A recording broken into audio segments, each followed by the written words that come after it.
Šajā videoklipā iemācīsimies uzzīmēt kaķi. Sāksim ar degunu. Deguns kaķim ir šāds. Turpinām ar purniņu. Iezīmējam stilizēti purniņu līnijas. Varam, protams, arī pašu deguntiņu iezīmēt, iekrāsot ar rozīgāku, sarkanāku, kas ir pelēku iekrāsojot. Kaķim ir raksturīgi ūsu spilventiņi, un to droši ar šādām līnijām arī parādam. Iepunktojam, parādīsim, ka no šīm te vietiņām nāk ūsas, un pāriem pie acīm. Acis kaķim ir slīpas, un viņas izskatās šādas. Tā respektīvi tā kā nedaudz saplacināta elipse.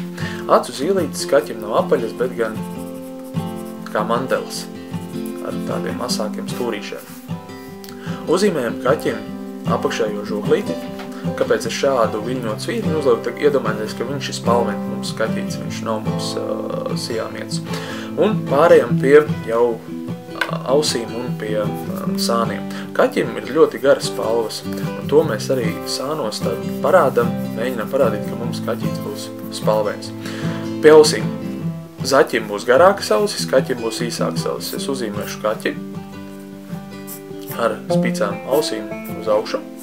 Te uzzīmēju it kā, ka viņam ir telpisks austiņas un uzzīmēju tievu kakliņu. Kakliņš tievs tādēļ, ka es uzzīmēju tādu stilizētu kaķi.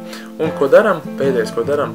Ieliekam kaķim ūsīņus, lai mūsu minka varētu atrast ceļu uz mājām.